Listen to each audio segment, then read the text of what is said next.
Rheostat, ये simple structure rheostat का, ये रियोस्टेट है।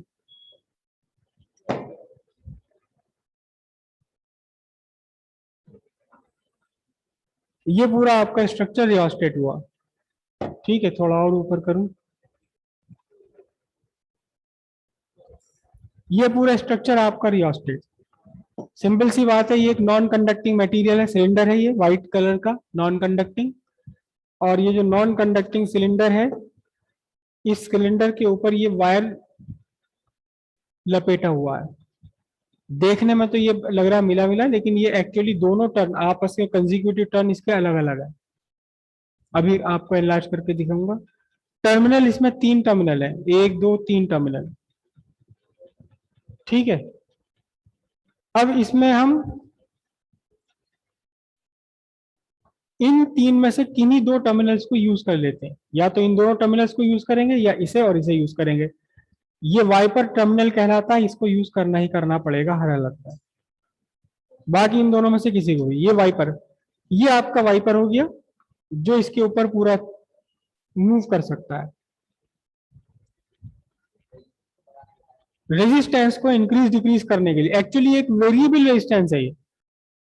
जब आप रेजिस्टेंस इंक्रीज करेंगे सर्किट में तो करंट कम हो जाएगी, रेजिस्टेंस घटाएंगे करंट बढ़ जाएगी। तो एक्चुअली रेजिस्टेंस इंक्रीज डिक्रीज करके आप करंट को कंट्रोल कर रहे हैं यहाँ।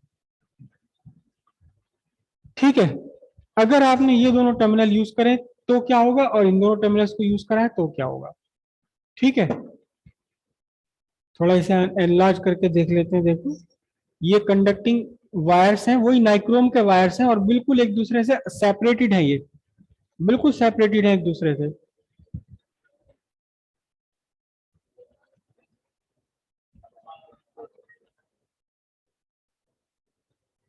ये सब एक दूसरे के सेपरेटेड है। और आप देखिए ये वाइपर आर्म, तो ये वाइपर आर्म को जहां आपने फिक्स किया है, ये वाइपर आर्म कहीं पर किसी एक सेगमेंट पर जाकर के टच हो रहा होता है। बहुत सारे पे टच नहीं हो रहा है क्योंकि अंदर इसकी वो बनी हुई है, शार्प एज बनी हुई है इसके नीचे की साइड में। यहाँ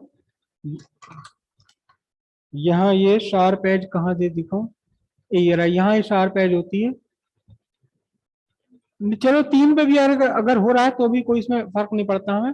एनीवे, तो ये कहीं पर जाकर के एक जगह टच हो रहा होता है, और जहां ये टच हो रहा है वहीं से करंट का रास्ता आगे बढ़ जाता है। ठीक है, कैसे इसको हम सर्किट में अपने यूज करेंगे, कैसे हम सर्किट में इसे यूज करेंगे। सिंबल इसका है ये रहा, ये तो हमने बनाया अपना रेजिस्टेंस वायर, और ये बनाते हैं एरो से वाइपर जो बीच में चल रहा है। एक टर्मिनल ये, एक टर्मिनल ये वाइपर टर्मिनल हो गया। वाइपर टर्मिनल कौन सा है, ये आपका वाइपर है, और वाइपर कहाँ बीच में अंदर देखिए जुड़ा हुआ इस रॉड्स के साथ में। तो ये आपका एक्चुअली ये टर्मिनल किसे रिप्रेजेंट कर रहा है, इस कॉन्टेक्ट को रिप्रेजेंट कर रहा है।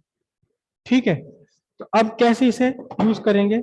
देखिए, अगर आपने ये दोनों टर्मिनल यूज कर लिए सर्किट में, कैसे यूज करें सर्किट में। ये आपका सेल की हमेशा लगाया करते हैं, ये आपने लगा लिया। ये सपोज आपका बल्ब है एक, और आपने इसे यहां यूज कर लिया।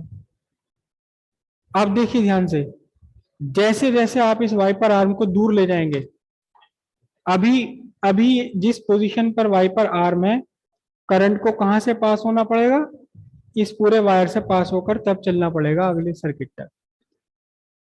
ठीक है, अगर आप इस वाइपर आर्म को यहां से दूर ले जाते हैं, कहां ले जाते हैं, वाइपर आर्म को आप यहां ले जाइए, तो क्या हो गया। अब आप देखिए ध्यान से, करंट को अब लंबी length, longer length of wire से पास होना पड़ेगा। तो क्या किया आपने, आपने कर दिया increase in resistance, correspondingly decrease in current. अगर आपने ये वाले दोनों टर्मिनल यूज करे हैं, तो कौन से 2 टर्मिनल, एक ये और एक ये वाला, लेकिन अगर इसके साथ में आप दूसरा टर्मिनल यूज कर लें, ये वाला टर्मिनल, तो क्या होगा देखना ध्यान से। फिर से एक और डायग्राम ड्रॉ करता हूं। ये आपका रियोस्टेट, वाइपर आर्म तो आपको यूज करना ही करना है, वाइपर तो यूज करना ही करना है।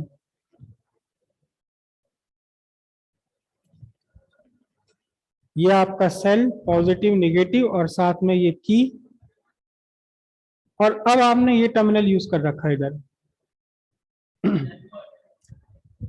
तो अब देखिए करंट को कहां से चलना है, करंट को इस पूरे सर्किट में ऐसे चलना है। अब ये वाला पोर्शन में करंट चल रही है, अगर आपने इसको उठा करके यहां लगा दिया तो क्या होगा, अब आप क्या कर रहे हैं, ये decrease in resistance, correspondingly increase in current. सीधी सीधी सी बात है, जिस टर्मिनल को आपने यूज किया हुआ उसके पास अगर आप लेकर आओगे तो करंट इंक्रीज होगा, रेजिस्टेंस डिक्रीज होगा। आपने ये टर्मिनल यूज करा है, वाइपर आपको इसी के पास ला रहे हो तो करंट इंक्रीज होगा, रेजिस्टेंस डिक्रीज होगा। आपने ये टर्मिनल यूज कर लिया, वाइपर आर्म को इसके पास लेके जा रहे हो तो करंट डिक्रीज हो, वो करंट इंक्रीज होगा, वोल्ट और रेजिस्टेंस डिक्रीज। मतलब क्या हुआ, अगर आपने ये दो टर्मिनल यूज करे हुए तो इसके पास लाने पर आपका रेजिस्टेंस कम कम कम कम होता जाएगा, करंट बढ़ती चली जाएगी। अगर आपने इसके साथ में ये टर्मिनल यूज किया हुआ है तो जो टर्मिनल आपने यूज किया सिलेंडर पर उसके नजदीक लाते लाते आपका रेजिस्टेंस कम होता रहेगा और करंट आपकी कंटिन्यूअसली इंक्रीज होती रहेगी। तो इस तरह से ये एक वेरिएबल रेजिस्टेंस है। एक्चुअली हम इसके रेजिस्टेंस कभी भी कैलकुलेशन में नहीं लेते क्योंकि हमें पता ही नहीं कितना रेजिस्टेंस है इसका वायर का। क्या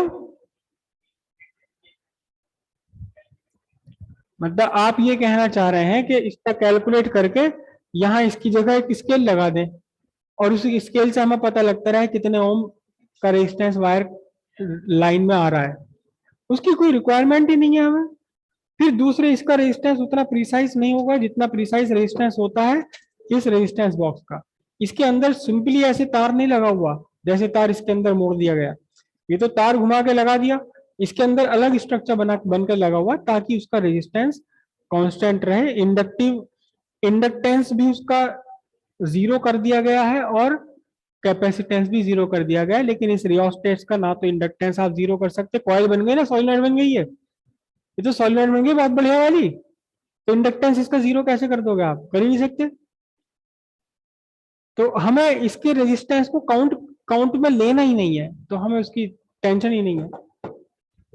ठीक है, ये रेजिस्टेंस का हो गया, ये रियोस्टेट का यूज हो गया किसके लिए, ये हो गया आपका use to regulate current, current regulate करने के लिए, करंट रेगुलेट करने के लिए इसका यूज हो गया है। ठीक है, पोटेंशियम इसका रियोस्टेट का एक यूज और होता है, उसे भी डिस्कस